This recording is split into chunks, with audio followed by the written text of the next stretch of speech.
días. ¿Se escucha? Sí, se escucha. Ahora sí. Bueno,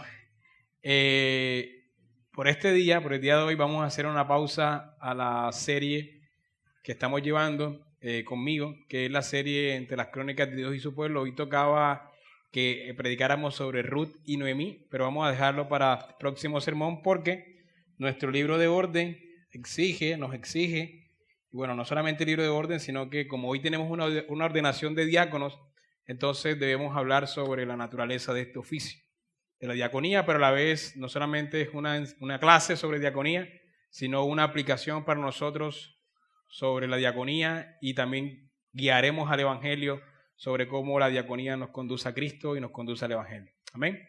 Entonces vamos a abrir nuestras Biblias en la epístola de Primera de Timoteo. La primera epístola que el apóstol Pablo envió a Timoteo en el capítulo 3.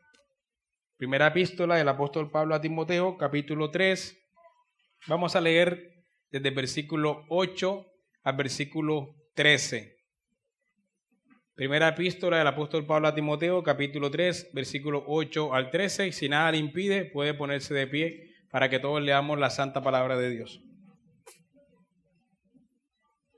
En el nombre del Padre, del Hijo y del Espíritu Santo, dice: los diáconos asimismo deben ser honestos, sin doblez, no dados a mucho vino, no codiciosos de ganancias deshonestas, que guarden el misterio de la fe con limpia conciencia, y estos también sean sometidos a prueba primero, y entonces ejerzan el diaconado si son irreprensibles. Las mujeres asimismo sean honestas, no calumniadoras, sino sobras, fieles en todo. Los diáconos sean maridos de una sola mujer, y que gobiernen bien sus hijos y sus casas, porque los que ejercen bien el diaconado ganan para sí un grado honroso y mucha confianza en la fe que es en Cristo Jesús. Amén. Señor, te damos muchas gracias por esta porción de las Escrituras que tú has inspirado para nosotros y tú has preservado también, Señor, por los siglos de los siglos. Y te pedimos que el mismo Espíritu que inspiró esta porción de las Escrituras nos ilumine en esta mañana y habla nuestras vidas, Señor, a través de esta porción de las Escrituras. Lo pedimos todo esto en el nombre de tu Hijo. Amén. Bueno, mis hermanos, como ya dijimos, es una epístola del apóstol Pablo dirigida a su queridísimo discípulo Timoteo, un discípulo muy amado y muy querido por el apóstol. Y el propósito de esta carta, para que podamos entender bien por qué están estos versículos aquí, el propósito de esta carta es que Pablo quiere que Timoteo sepa cómo debe conducirse en la casa de Dios, es decir, en la iglesia, la cual el mismo Pablo va a definir en esta carta como que la iglesia es la columna y baluarte de la verdad. Y algo que es principal en esta epístola respecto de cómo debe conducirse con toda verdad en la casa de Dios es mostrarle a Timoteo primero la doctrina verdadera que es conforme a la piedad, y por tanto esa doctrina que es conforme a la piedad produce buenas obras en aquellos a quienes aman esta doctrina. Sí, esta doctrina que enseña Pablo a Timoteo, que enseña en esta epístola, y esta doctrina que hemos creído nosotros debe ir acompañada de las buenas obras que esa doctrina debe producir en los creyentes. Es una de las cosas que Pablo le está recalcando a Timoteo. Timoteo está trabajando en esta iglesia que parece que queda en Éfeso, y Timoteo está trabajando con ordenación de ancianos ahí y con ordenación de diáconos también, y Pablo quiere que Timoteo sepa cómo debe conducirse en la casa de Dios, en la iglesia, columna y baluarte de la verdad. Así que de esta manera, una de las instrucciones que da el apóstol Pablo, entre todas las instrucciones que da sobre cómo debe conducirse en la casa de Dios, que nuevamente es columna y baluarte de la verdad, una de estas instrucciones tiene que ver con el orden y el gobierno de la iglesia, ¿sí? Y esto es así porque una iglesia que es columna y baluarte de la verdad, nuevamente, que se toma muy en serio el ordenar presbíteros y también el ordenar diáconos conforme a los estándares bíblicos, conforme a los estándares que Dios ha revelado en su palabra, entonces será una iglesia conforme a la piedad, ¿sí? Una iglesia conforme a la sana doctrina, una iglesia que produce obras porque está construida sobre la verdad. Así que una iglesia conforme a la piedad y organizada bíblicamente será una iglesia que podrá ser luz del mundo. Y esto tiene mucho que ver con la misión de nuestra iglesia, que en la reunión de miembros estaremos compartiendo un poco sobre nuestra misión y nuestra visión. Pero una iglesia bíblica, una iglesia que es columna y baluarte de la verdad, debe ser luz del mundo. Entonces, eso como para que tengamos una idea de lo que está pasando en esta epístola de Pablo a Timoteo. Ahora, la diaconía, que es una de las instrucciones que da el apóstol Pablo a Timoteo, nos recuerda ese deber de la iglesia con el mundo. Porque la iglesia, además de discipular a las naciones, o además de discipular al mundo, como nos encargó el Señor Jesucristo en la Gran Comisión, Mateo capítulo 28, versículo 18 al 20, y además de ser columna y baluarte de la verdad, como dice Pablo en 1 Timoteo 3:15, la iglesia debe ser sal y luz del mundo, como ha dicho el Señor Jesucristo en Mateo capítulo 5, versículo 3 al 16. Y vosotros sois la luz del mundo. Una ciudad asentada sobre un monte no se puede esconder. Si usted ha viajado en un avión de noche, es imposible que se esconda en las ciudades, ¿no? A menos que no haya luz, que Afini haya quitado la luz. A menos que ocurra eso, no se puede esconder una ciudad desde el cielo no se puede esconder una ciudad. En la noche es imposible, porque hay luz que ilumina la ciudad. Ni se enciende una luz y se pone debajo del almud, sino sobre el candelero y alumbra a todos los que están en casa. Bueno, así, de esa manera, como una ciudad no se puede esconder, así alumbre vuestra luz delante de los hombres, para que vean vuestras buenas obras y glorifiquen a vuestro Padre que está en los cielos. Así que una labor principal de la iglesia es ser luz del mundo. Y para ser luz del mundo y para que el mundo glorifique a nuestro Padre que está en los cielos, el pueblo de Dios debe adornarse y vestirse con buenas obras. Así que una iglesia bíblica no es únicamente aquella que predica fielmente la palabra de Dios. Eso es importantísimo, pero no es lo único. Una iglesia bíblica también es aquella que es sal y luz del mundo mediante las buenas obras. Pero para que la iglesia ejerza fielmente esta importante labor de ser luz y sal del mundo, es importante o es necesario una diaconía sólida y unos diáconos idóneos. Una iglesia que carece de un ministerio de diaconía bíblico es una iglesia que no ejerce completamente el deber de ser luz y sal del mundo. Por eso esperamos que a través de la diaconía y a través de la ordenación de más diáconos comencemos a ejercer esta labor como iglesia de una mejor manera. La predicación sola por sí misma no hace esto, porque la predicación, como la sana doctrina, debe siempre ir acompañada de las obras de misericordia. Así que en este sermón lo que vamos a ver es cómo la iglesia debe adornarse a través de buenas obras y cómo adornarse a través de buenas obras es a través del importante oficio del diaconado que tiene la iglesia, de la diaconía de la iglesia y de los oficiales de diáconos en la iglesia. Pero en primer lugar, todos somos diáconos, ¿sí? No vamos a decir, no, esa es una labor de Elner o esa es una labor de los demás hermanos diáconos ordenados en esta iglesia. Eso sería un error, como también es un error pensar que el deber de predicar únicamente la palabra de Dios es de los pastores, o el deber de predicar fielmente la palabra de Dios únicamente de los pastores. Eso es falso. Ellos tienen ese oficio, pero ese deber no se limita a los pastores. La gran comisión no se limita a los pastores. La diaconía no se limita a los diáconos. Así que debemos entender que todos somos diáconos, y para cumplir esta gran labor de ser luz del mundo, todos los cristianos deben entender que en un sentido general todos somos diáconos. Es más, la iglesia tiene como uno de sus deberes ser la diaconisa del mundo. ¿Qué significa esta palabra diácono? La palabra diácono viene de una palabra griega que es diaconía. Y diaconía significa servir, servicio. alguien que sirve a otro. La iglesia tiene este deber de servir a Dios y de servir al mundo mediante buenas obras. Recordemos las palabras de nuestro Señor Jesús, quien fue el diácono por excelencia. Marcos capítulo 10. Marcos 10, versículo 42. Mas Jesús, llamándoles a sus discípulos, a los 12, les dijo: ¿sabéis que los que son tenidos por gobernantes de las naciones se enseñorean de ellas? Ese es el concepto de gobierno del pagano. El concepto del gobierno del que no es cristiano es el señorío. Enseñorearse de la vida de las personas. Gobernar sobre la vida de ellas, quitando la autonomía de las personas y introduciendo su propio gobierno sobre los demás. Pero ese no es el concepto bíblico de gobierno.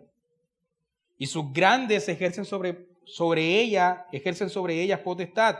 Pero no será así entre vosotros, sino que el que quiera ser grande entre vosotros será su servidor, será su diácono. Es decir, en las Escrituras el gobierno es servicio. El gobierno es delegado para servir a los otros, no para enseñorearse de los otros. Así que donde quiera que veamos un buen servidor, estamos viendo un buen gobernante, un futuro buen gobernante. Esa es una de las maneras de detectar no solamente a los diáconos, sino a los pastores. Donde quiera que veamos un hombre o un hermano que se preocupa por servir a los demás, ahí estamos viendo un hombre al que posiblemente se le ha delegado gobierno sobre los demás. El que de vosotros quiera ser el primero será siervo de todos. Porque el Hijo del Hombre, que podía venir para enseñorearse de todos, pero el Hijo del Hombre no vino para ser servido, diaconeo, la palabra diaconeo, sino para servir, la palabra de diaconeo, y para dar su vida en rescate por muchos. Eso, de este versículo podemos extraer mucha doctrina práctica de que es un buen gobierno en todos los sentidos. Un buen gobierno en la casa, un buen gobierno en el estado civil, un buen gobierno del director de la universidad, del director del colegio, un buen gobierno de los pastores, un buen gobierno de los diáconos, un buen gobierno de los esposos, un buen gobierno de los padres. Todo lo que sea gobierno, todo lo que sea delegación de autoridad, a esa delegación de autoridad se le puede aplicar este versículo bíblico que nos enseña la esencia del gobierno, y es servir a los demás. Por tanto, todos los creyentes, en un sentido general, somos diáconos de Dios para el servicio de Él, para el servicio de nuestros hermanos y para el servicio de su reino. Así que, en primer lugar, nuevamente, todos somos diáconos, porque todos somos servidores. A todos se nos ha delegado el deber de servir a los demás, a nuestras esposas, a nuestros hijos, a nuestros hermanos, a nuestros empleados, a todos. Pero en segundo lugar, las Escrituras nos hablan de algo más específico, un sentido más específico de la diaconía, y es que las Escrituras nos enseñan que hay un oficio de diácono que se deriva de ese sentido más general del que todos los cristianos participan como iglesia, que es el deber de que todos somos diáconos. Y en ese sentido específico, es ese sentido específico el que tiene que ver con el pasaje que hemos seleccionado el día de hoy de Primera de Timoteo. Para poder tener un entendimiento más profundo de nuestro pasaje, primero tenemos que entender qué es el oficio del diaconado, qué es este oficio, y luego pasaremos a mirar brevemente estas características de los diáconos que nos da este versículo, este pasaje de Primera de Timoteo. Entonces, preguntémonos, ¿qué es el oficio del diácono? Este oficio, mis hermanos, tal vez sea uno de los más descuidados y más menospreciados y más distorsionados de la iglesia hoy en día. Y esto tal vez se deba a que este oficio nos revela una de las grandes labores que tiene la iglesia con el mundo. Una labor que al mismo tiempo es muy descuidada y también menospreciada por la iglesia en general. Frecuentemente en algunas iglesias este oficio es distorsionado, y creo que en la mayoría de las iglesias, porque se piensa que el diácono es aquel que barre el piso en la iglesia, o aquel que limpia los baños, o aquel que recoge la basura, o aquel que arregla las sillas. Por supuesto, como servidores, diáconos en un sentido general, todos debemos hacer esto. Si nos toca recoger la silla, la recogemos, y si nos toca limpiar los pisos, lo hacemos, ¿sí? Pero el oficio del diácono es muchísimo más amplio que esto. En la Edad Media, por ejemplo, se creía que el diácono era un asistente ceremonial que se encargaba de las ceremonias en las congregaciones. Él leía porciones de las Escrituras, él entonaba cánticos, él dirigía la liturgia y levantaba también oraciones, etc. Por otra parte, muchas otras iglesias menosprecian este oficio como si no necesitaran de un diácono en ningún sentido, y por eso es que parece que no hubiesen diáconos, aunque los haya.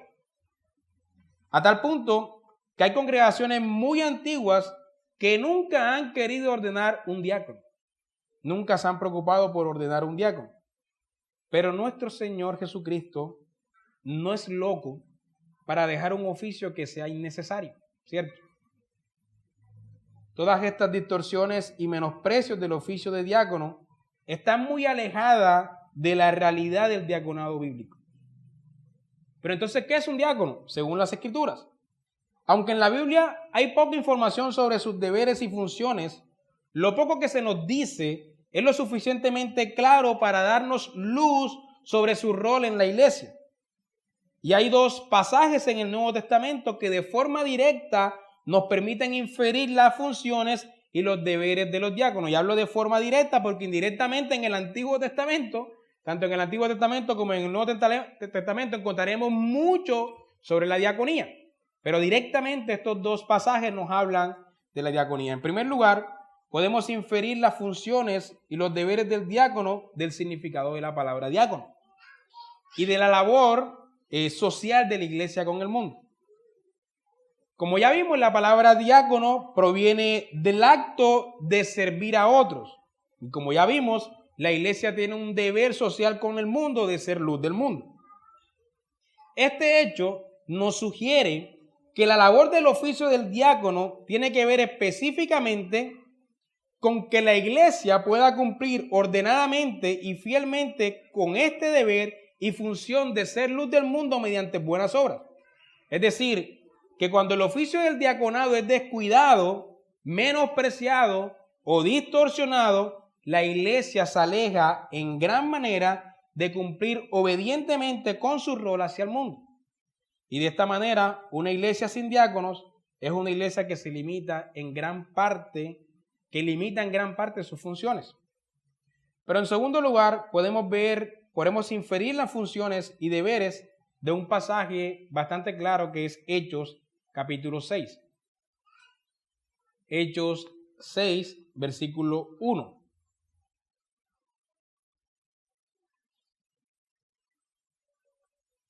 Hechos 6, versículo 1.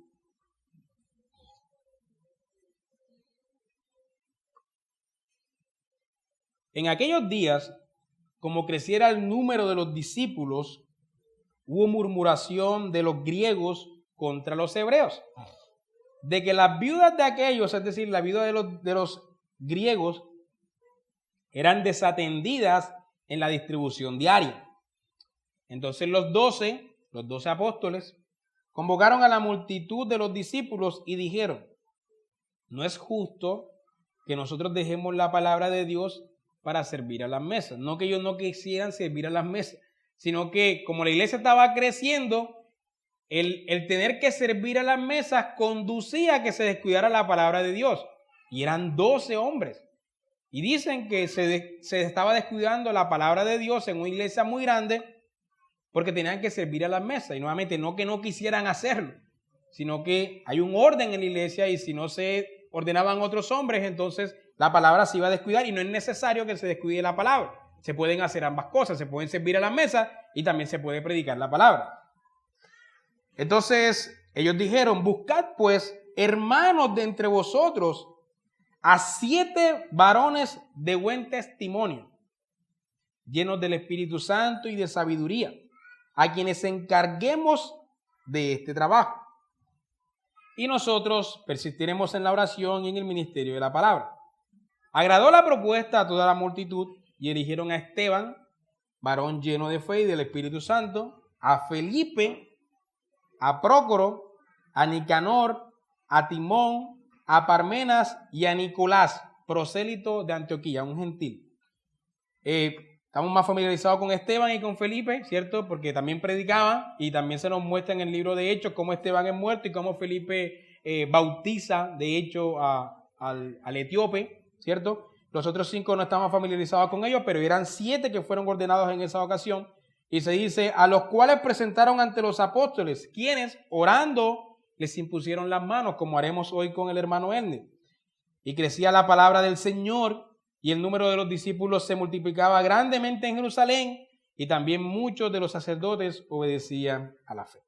Entonces, este texto nos muestra claramente por qué fue necesario este oficio de diácono, estos primeros 7 diáconos en la iglesia. Los diáconos eran como asistentes de los presbíteros que ayudaban en el servicio de las necesidades de la iglesia. Específicamente, en este caso, de las viudas que estaban siendo desatendidas, ¿no? Así que, ya que los presbíteros no debían descuidar sus funciones con la enseñanza de la palabra, y ya que la iglesia debe ayudar a las necesidades de la iglesia y del mundo, entonces, como tampoco los presbíteros debían descuidar la administración de los sacramentos o la aplicación de la disciplina en la iglesia o la consejería bíblica o el gobierno de la iglesia y las oraciones por la iglesia, etcétera, entonces fue necesario el surgimiento de este oficio que se dedica a cumplir con las otras labores de la iglesia, es decir, con las obras de misericordia, con el suplir a los necesitados, etcétera. Así que en este sentido podemos ver que el oficio de diácono no solo tiene que ver con las obras de misericordia de la iglesia con el mundo, ¿cierto? Sino con el cuidado de los necesitados dentro de la iglesia.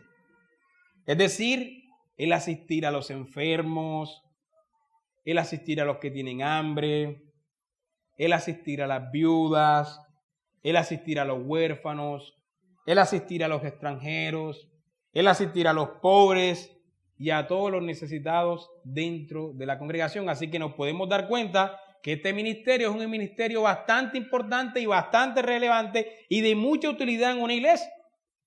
Justamente por eso es que normalmente en una iglesia bíblica hay muchos más diáconos que pastores. Normalmente. Nosotros estamos comenzando con un diácono, pero esperamos que se levanten más diáconos en esta congregación. Porque siempre, esa es la regla, siempre deben haber más que pastores porque siempre hay más hermanos enfermos en la iglesia y hay pobres y hay necesitados. Y nuevamente, no es que los pastores no deban hacer esto, pero sino que también hay unos hermanos que están enfocados en esta labor, principalmente. Entonces, nuevamente, esto no quiere decir que los presbíteros debían olvidarse de hacer obras de misericordia, sino que ellos necesitaban de ciertos oficiales que se enfocaran específicamente en esta función para que la iglesia pudiera estar preparada para cumplir con todos sus deberes, ayudar al necesitado y a la vez predicar fielmente la palabra, administrar correctamente los sacramentos, aplicar correctamente la disciplina, velar porque todo se lleve en orden en el gobierno de la iglesia, etcétera. Pero qué bueno cuando Dios dota a su iglesia de buenos diáconos que puedan ayudar con todas las demás funciones, ¿no? De esa manera una iglesia es bastante bíblica porque cumple con todos sus deberes. De hecho, tal como lo narra el pasaje, antes del surgimiento del oficio del diácono, los apóstoles se encargaban tanto de la predicación como de la diaconía. Y es lo que hemos estado haciendo durante varios años los pastores de esta congregación.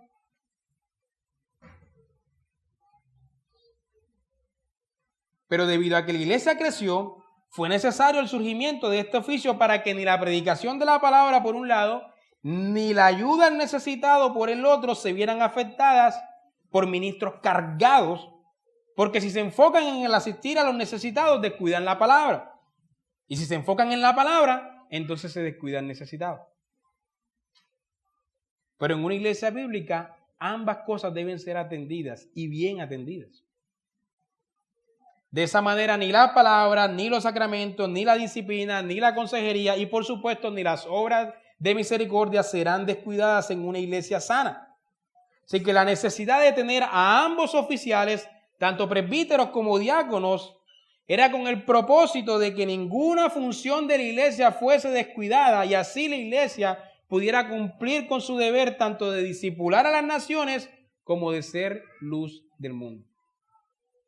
Cuando miramos la historia de la iglesia, los diáconos también se enfocaban en crear orfanatos y hospitales y colegios. Y bueno, eran otros tiempos de una iglesia mucho más consciente de sus deberes, ¿no? Pero, ¿por qué no? Si podemos consolidar un ministerio de diaconía fuerte en unos años, pensar en esas cosas, ¿cierto? Pero ancianos José, si ustedes son 4 pastores, 3 pastores docentes y 1 gobernante, ¿para qué necesitan diáconos? Mis hermanos, los apóstoles eran 12 y ordenaron a 7 diáconos para no descuidar la palabra de Dios. Además, el oficio de diácono no es un capricho de los pastores de una congregación. Es un mandato de Dios para el correcto funcionamiento de la iglesia. Así que vamos a organizar la iglesia como a nosotros nos parece o como Dios divinamente la ha organizado. Si lo pensamos bien, nos daremos cuenta que el no tener claridad de las funciones de estos 2 oficiales, tanto del presbítero como del diácono, conduce a ciertos errores y a ciertos desenfoques de los deberes de la iglesia. Por un lado, nos encontramos con iglesias que se enfocan en hacer obras de misericordia y descuidan totalmente la palabra de Dios. Y por otro lado, nos encontramos a iglesias que no descuidan la palabra de Dios, todo se predica exegéticamente, homiléticamente, de manera perfecta, pero hermanos, los necesitados en la iglesia están mal. No hay quien los visite, no hay quien se enfoque en ellos, no hay quien los cuide. No se hacen obras de misericordia. En las primeras iglesias los presbíteros tomarán para sí las funciones de los diáconos y descuidarán las suyas. Y en las otras iglesias los presbíteros ejercerán su rol enfocado en la predicación, pero desatenderán a los necesitados y tampoco ordenarán diáconos bíblicos. Entonces, el no comprender la importancia de tener ambos oficios bíblicamente constituidos, conduce a ciertos desequilibrios que debemos evitar. Así que podemos resumir diciendo que los diáconos eran oficiales, asistentes de los presbíteros y que se dedicaban en gran parte a cumplir con los deberes de servir a los necesitados y de hacer obras de misericordia. Ahora, si analizamos, los diáconos hacían muchas más cosas. Ellos también predicaban, Esteban predicó, Felipe predicó, pero no es su función, ¿sí? No es su enfoque, pero eso no quiere decir que el diácono no pueda predicar, puede hacerlo. Lo mismo que el anciano gobernante. El anciano gobernante, su principal deber con la iglesia no es la predicación de la palabra, pero el anciano gobernante regularmente debe predicar, es decir, debe tener también el don de la enseñanza. Bueno, esta es toda la información directa que tenemos sobre lo que es un diácono. Pero los diáconos y los datos históricos pueden servirnos para entender un poco mejor cómo los diáconos han sido oficiales de gran valor para la iglesia a lo largo de la historia. La información que tenemos de la iglesia primitiva, de la Edad Media, de la iglesia de la Reforma, ¿sí?, de la época de la Reforma, nos permiten saber que los diáconos asistían a los presbíteros en 4 funciones específicas. Primero, ellos servían a la iglesia con obras de misericordia, que es su principal deber.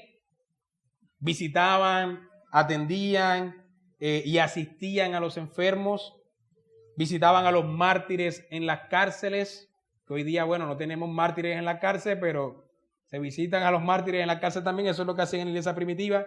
Enterraban muertos, tenían cuidado de las viudas, de los huérfanos, de los pobres, de los extranjeros, de los bebés que eran tirados en las calles. Los diáconos los tomaban y los llevaban a la iglesia y les daban una educación bíblica.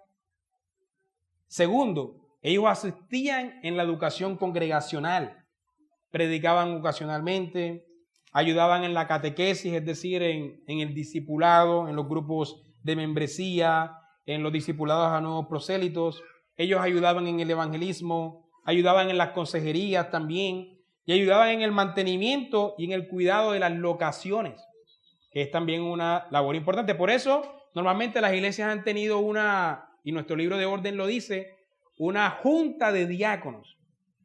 En una iglesia presbiteriana, así como funciona la diaconía y el pastorado, hay una junta de diáconos donde hay varios diáconos y los diáconos se dividen las funciones. Unos ayudan a visitar a los enfermos, otros ayudan a hacer obras de misericordia con el mundo, otros ayudan al cuidado de la locación, de mantenimiento, otros ayudan con la administración de las finanzas, etc. Y es una junta aparte del consistorio, una junta con sus funciones y con su autonomía, con un fondo de diaconía para ellos, para que ellos los administren, un fondo de diaconía que les es dado de la iglesia y del consistorio, y ellos tienen autonomía sobre ese fondo.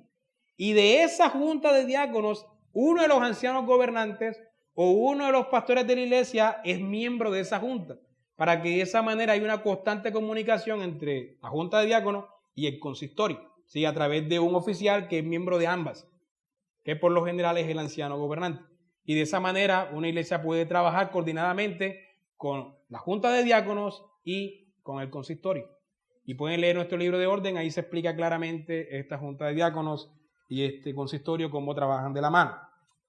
En tercer lugar, ellos asistían a los presbíteros en cuanto a la administración de los recursos de la iglesia, especialmente en cuanto a los recursos económicos que estaban destinados a las obras de caridad. Así que en ese sentido es menester que toda iglesia bíblica cuente con un fondo de diaconía. Oye, en esta iglesia tenemos la canasta de misericordia, ¿no? Que es un fondo de diaconía. Y este es un fondo administrado por los diáconos. Ellos no llaman a los pastores y preguntan, pastor, ¿a quién damos estos fondos? No, ellos mismos, como junta de diáconos, encargada de eso, conociendo las necesidades de la iglesia, enfocada en eso, ellos tienen autonomía para saber cómo administrar esos recursos de la mejor manera. Entonces, este es un fondo administrado por los diáconos y cuando hay necesidades en las iglesias, las personas se comunican no con los pastores, sino con los diáconos. Y entonces la junta de diaconía administra y destina este fondo como mejor le convenga. Y en cuarto lugar, ellos asistían a los presbíteros ocasionalmente en la adoración y en la liturgia. Una cita de Juan Calvino puede sernos bastante útil para ver cómo los reformadores vieron la importancia de este oficio. Juan Calvino dijo lo siguiente: la Escritura especialmente nombra como diáconos a aquellos que la iglesia ha designado especialmente para la distribución de las limosnas, cuidar de los pobres y la mayordomía de los fondos comunes para ellos. Aquí entonces, dice Juan Calvino, hallamos la clase de diáconos que la iglesia tuvo y el cual nosotros, siguiendo su ejemplo, tendremos.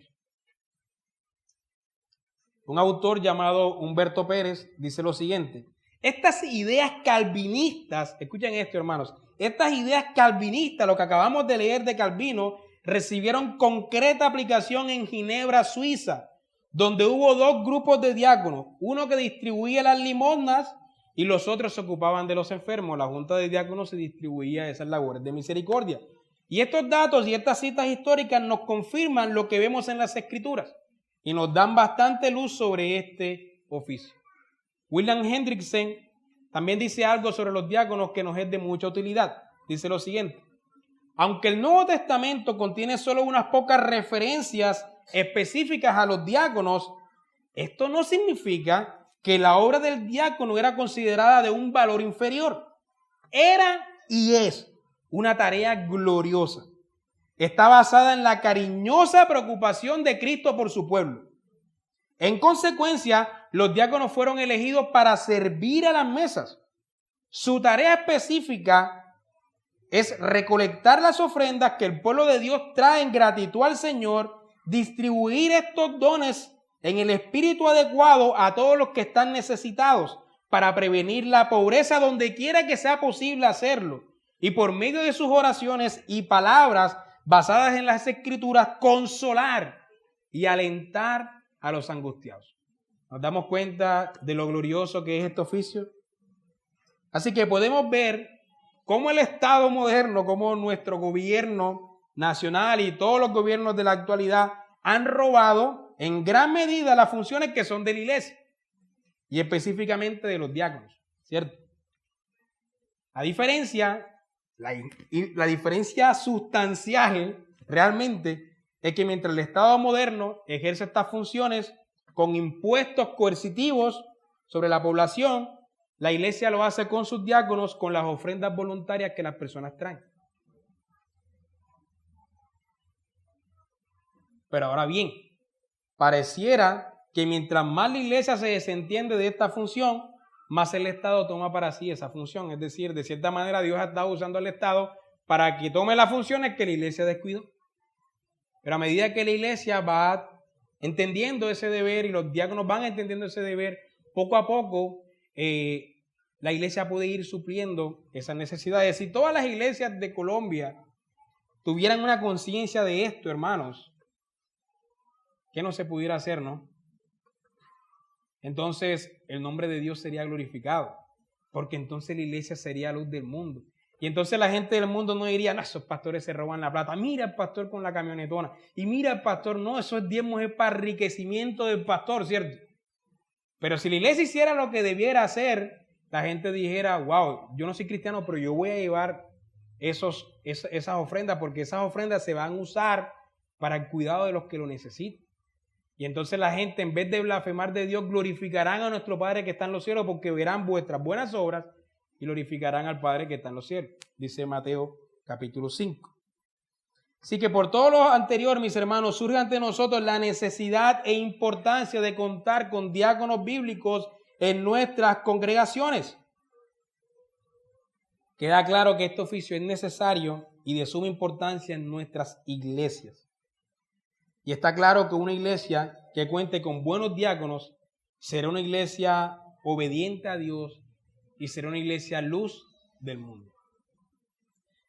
Así que precisamente por la importancia de este oficio y con el fin de que se pueda llevar a cabo esta digna tarea, se nos dan una serie de requisitos claros para poder escoger a estos oficiales.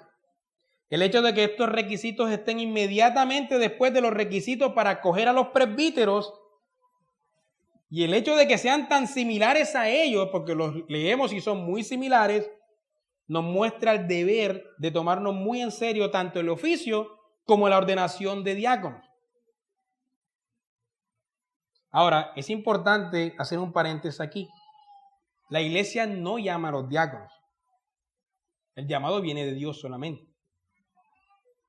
La iglesia y los presbíteros lo que hacen es reconocer ese llamado que Dios ha dado a algunos hombres para el oficio. ¿Cómo reconocemos ese llamado? Cuando vemos en la iglesia a un hermano que está sirviendo tanto como ocurrió con nuestro hermano Erner y todo el mundo dijo, ahí hay un diácono. Es decir, la iglesia y los presbíteros reconocieron que ahí había un diácono. No lo estamos llamando nosotros. Ese llamado se lo dio Dios. Lo que nosotros hacemos es reconocer que ese llamado está ahí. ¿Cómo lo reconocemos? Por lo que Él hacía, por lo que Él hace. Y de esa misma manera podemos reconocer otros aquí en la iglesia con esos dones, ¿cierto? Y ustedes también pueden reconocer en la iglesia a otros con esos dones. Y hay otros hermanos que tienen esos dones y no se han dado cuenta. En las Escrituras vemos una serie de requisitos entonces que nos permiten escoger a hombres y reconocer su llamado para servir a este ministerio. Y estos requerimientos que vemos en 1 Timoteo podemos agruparlos en 4 grupos. Su carácter, su prueba, su familia y su incentivo. Su carácter, su prueba, su familia y su incentivo. Sobre su carácter se nos dice lo siguiente. Los diáconos asimismo deben ser honestos, sin doblez, no dados a mucho vino, no codiciosos de ganancias deshonestas, que guarden el ministerio de la fe, en el versículo 9 dice, con limpia conciencia. Para poder ejercer esta labor de misericordia se necesitan hombres que sean en primer lugar honestos. ¿Por qué? Porque ellos van a administrar fondos, dinero para los necesitados, que no sean como Judas, ¿no? Que decía que se preocupaba de los pobres, pero en realidad tenía la bolsa y se robaba el dinero. que sean honestos, que sean hombres de una sola palabra. Eso es lo que significa sin doblez. Que no sean hombres llevados por la corriente, como las olas del mar, que un día dicen una cosa, mañana dicen otra, que sean hombres de una sola palabra, que no sean borrachines. Es decir, que no se han dado muchos vinos, no que no se pueda tomar una cerveza, sino que no se emborrache, que no sea borrachín, que no se ha dado todo el tiempo al vino. Y además, ya que van a administrar los recursos que son destinados a suplir las necesidades de los otros, dice el pasaje, que no sean codiciosos de ganancias deshonestas, de querer apropiarse del dinero que no le es suyo, porque el dinero que les es dado no es de ellos, sino es de Dios que lo da al necesitado, y ellos son usados para distribuirlo. Así que más bien que ellos sean hombres que puedan guardar ese ministerio de la fe con limpia conciencia. Que ellos siempre puedan decir, mi conciencia está limpia porque yo no he robado nada a la iglesia. Yo no he robado nada de estos fondos. Guardan el misterio de la fe con eso, con limpia conciencia. En segundo lugar, vemos su prueba. Versículo 10. Dice, y estos también sean sometidos a prueba primero, y entonces ejerzan el diaconado si son irreprensibles. En este punto se nos muestra que hay que tomarnos muy en serio la ordenación de estos diáconos. Debemos asegurarnos de que sean hombres irreprensibles. Y para ello ellos deben ser, ¿qué? Sometidos a prueba primero para ser ordenados. La prueba no debe durar tanto como ha durado la de Erner. Hermano Erner lleva como unos 3 años ya en prueba. No debería durar tanto, pero por alguna razón ha durado esa prueba tanto, ¿no? Por otras necesidades que había que atender primero en la iglesia, pero esa prueba de 3 años nos muestra que definitivamente aquí tenemos un diácono. Se nos habla en tercer lugar sobre su familia. Se nos dice en el versículo 11, las mujeres asimismo sean honestas, no calumniadoras, sino sobrias, fieles en todo. Los diáconos sean maridos de una sola mujer y que gobiernen bien sus casas y sus hijos. Parece que aquí dice las mujeres sean honestas, no porque se esté diciendo que hay mujeres que sean diáconos, sino que se está hablando de la mujer del diácono, ¿sí? Pero a la vez se puede aplicar esto a todas las mujeres de la iglesia, es decir, porque un ministerio de mujeres en la iglesia fuerte, que vela también por las necesidades de la iglesia, será una gran ayuda en las manos de los diáconos. Si tenemos una iglesia con un ministerio de mujeres fuerte que ayudan a los diáconos, hermano, tenemos una iglesia increíble. Y el hombre, el diácono, debe ser marido de una sola mujer, que gobierna bien sus hijos y que gobierna bien su casa. Y por último, tenemos su incentivo, versículo 13. Porque los que ejercen bien el diaconado ganan para sí un grado honroso y mucha confianza en la fe que es en Cristo Jesús. Pablo afirma que un diácono será un hombre que tendrá respeto de todos, siendo tenido por un hombre honorable. Un diácono que hace bien su trabajo será un hombre respetado por todos. Sobre todo por aquellos que reciben la ayuda, ¿no? Y al mismo tiempo este respeto y esta honorabilidad que recibirá le dará mucha confianza a él para seguir perseverando en la fe y para seguir ejercitándose en el liderazgo de las obras de misericordia. William Hendrickson dice lo siguiente: no es antibíblico hablar de los incentivos. Es antibíblico no reconocerlos. Esperar una recompensa no es de ningún modo pecaminoso, siempre que uno tenga planes de usar esta recompensa para la gloria de Dios y para un servicio aún mayor, si es posible, en su reino. Entonces, no es malo que pastores y diáconos esperen un incentivo, ¿sí? De hecho, esos incentivos les animan también. Por último, hermanos, debemos recordar que nuestro Cristo es el diácono por excelencia, a quien todos nosotros como diáconos que somos todos debemos imitar, pero a quienes principalmente los diáconos deben buscar imitar en todo. Por eso dijo el Señor Jesucristo, porque el Hijo del Hombre no vino para ser servido, sino para servir y para dar su vida en rescate por muchos. Eso fue lo que hizo Jesucristo. No vino para recibir la adulación de los hombres. Él vino para servir a los hombres. Eso es lo que debemos hacer tanto pastores como diáconos. No debemos querer ser servidos por los demás, sino que nosotros debemos procurar servir a los demás. Aunque haya muchos pastores que crean que ser pastor significa que todos los demás le deben servir. No, es lo contrario. El pastor le sirve a todos los demás. Y el diácono también. Así que fue gracias a su diaconado, que Cristo es el diácono por excelencia, que Él dio su vida por nosotros. El servicio es a tal punto que podemos dar la vida por los demás. Sin el diaconado de Cristo no habría salvación, hermanos. Por eso Cristo es nuestro diácono por excelencia. Porque es que gracias a su diaconía Él obtuvo eterna salvación para nosotros. Así que debemos adorarlo como nuestro gran diácono y tenerlo como ejemplo y modelo para la labor de la iglesia como diaconisa y para el oficio del diácono. Debemos servir a los otros hasta la muerte, como Cristo lo hizo.